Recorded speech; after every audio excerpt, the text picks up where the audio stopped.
Hello, I'm Mike Mulvihill.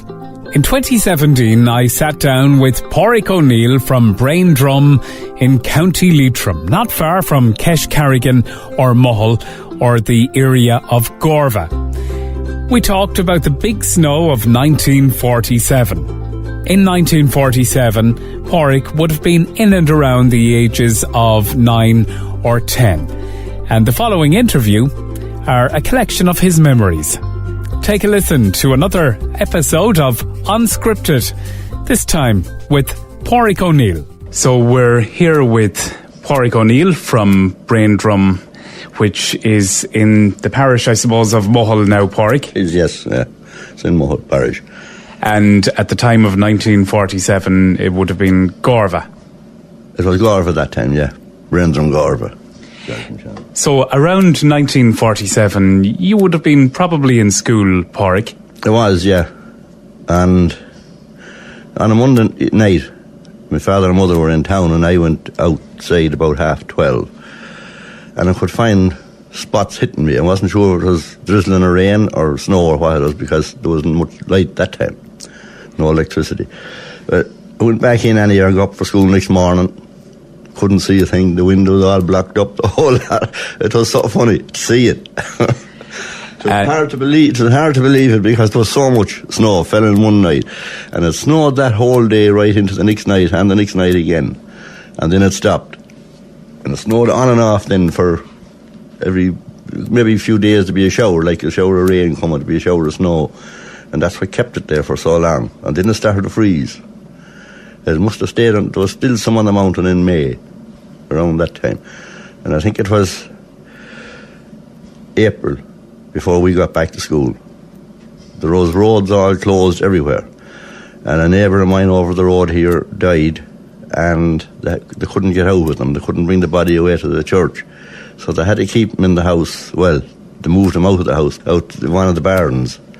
And he was there for a month before they could dig the roads the whole way to Mulvihill from here. Now they had to go by Gorva because they couldn't go up the straight road to Mulvihill from the main road, the Gorva road.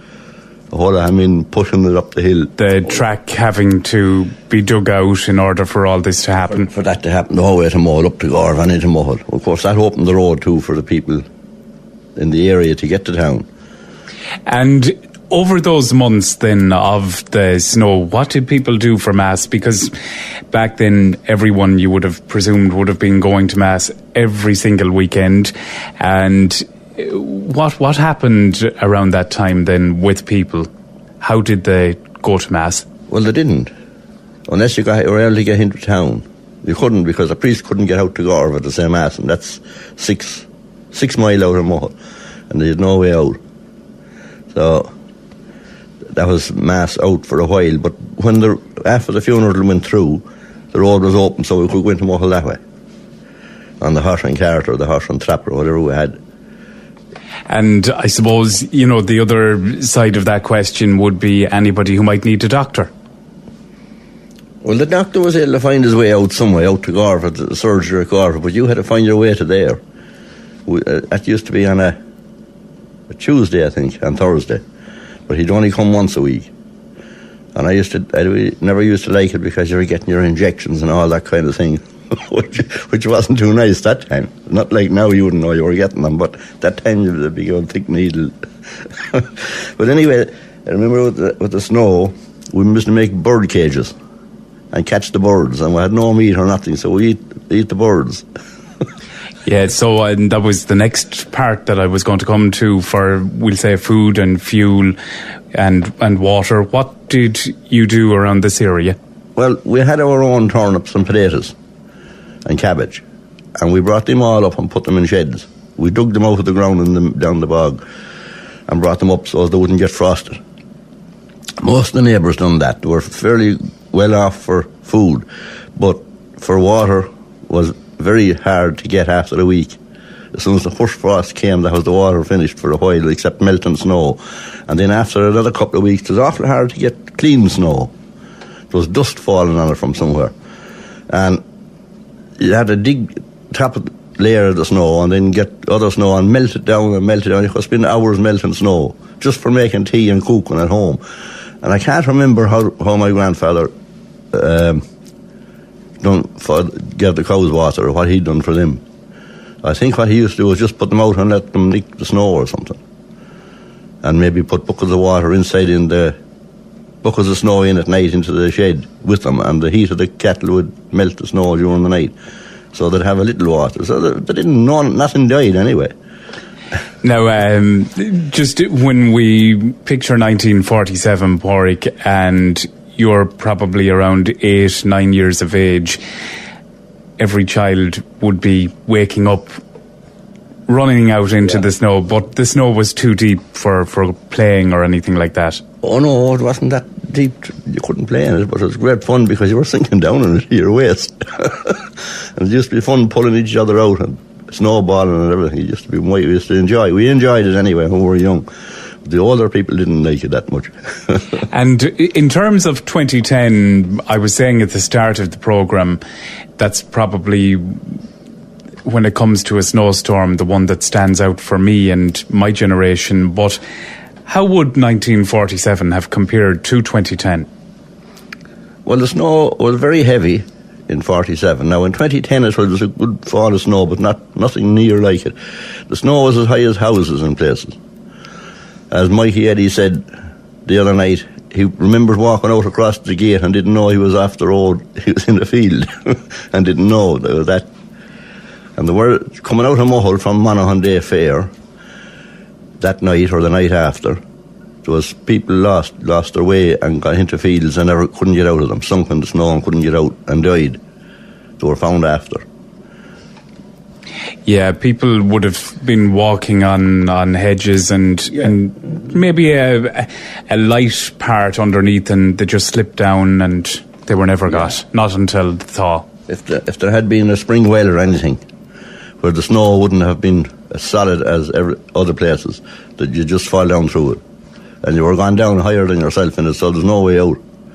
Unless you were fairly strong and able to make steps for yourself. And that would take some time. You mightn't be able to do it for that length. So it was very dangerous for things. Now, I remember other things we'd done very dangerous when we were kids. We went out on the lake, walked down the river to the lake, because you couldn't go through the fields, the snow was too deep. So we walked down the river, out onto the lake, got a hammer, made a hole in the ice, and started fishing, but we didn't catch anything. Fishing through the ice and sliding on it. And I seen them down at corner going with riding bicycles out across the lake. So that was a big lake, you see, they could ride a bicycle out on the ice. And then they lit a bonfire on it. So there was always something exciting for the youngsters. No health and safety then, Padraig? No health and safety that time. Nobody got hurt, nobody, nothing happened. Nobody got drowned, nobody got killed. Nothing like that happened. It was just normal. But people, I think, were more clever at that time. There wasn't any computers. So you were learning your health and safety yourself all the time. And I suppose, just to round things up, your best memory from the big snow of 1947? Well, that would have been that funeral going up the road. Because everybody was out of their houses watching and pushing the cart up the hill. Because that's a steep hill out there, so... Well, that and being off school, I suppose. And in total, how long were you fully off? It's been 2 months, I suppose. Really bad, before we got back to school. Yeah, because I suppose depending on where you were, people had varying ideas of how long the snow stayed on the ground. Many can recall it staying on the ground into May, and I think you said that at the start about the snow on the mountains, that you could see it there. Yeah, because it was so frozen, you see, it wasn't melting, and no rain came. So that if it would rain, well, when it did eventually rain in May, it did melt it down faster. Because the bit of sunshine that would come in the daytime and then it would freeze at night, so that was, it was keeping the snow there. That's what kept it so long. But then when the rain came, that's when the floods came. I remember the floods coming up nearly to the road here from the lake. And that's a good high ground. But it was a back lag of coming out at the one time when it melted. Yeah. So when the snow was over, people had to deal with flooding then? Well, not necessarily that much of it. There was a little because the snow has been washed and ice has been washed into the river, and to get stopped somewhere, and then that would make a backlog of water which would rise. But after a while that would subside again to go maybe come up somewhere else, then to rise up somewhere else. And then many can recall a fine summer in 1947. After that it was a great summer. The turf was all cut late, the hay was cut late, everything was done because the sun was shining nearly all the time. I wish it would happen again.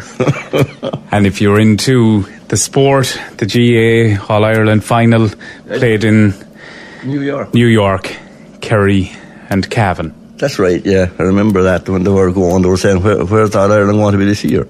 And I think it was played in New York. So that was another thing that, from that year, I don't know, what about it, or other years. There was other years, but nothing as bad as 47. The snow was really very bad, very deep. You could go over that road there and you could be up walking on the road higher than the ditch. And down the meadows you couldn't because you'd go down through it. It was mighty.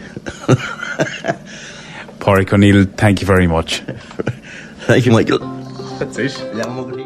Padraig O Neill talking to me about his memories on the big snow of 1947. Be sure and check out that documentary. It's available on this website and on other websites where you'll find our content. And a big thanks to Padraig O Neill for talking to me on the day.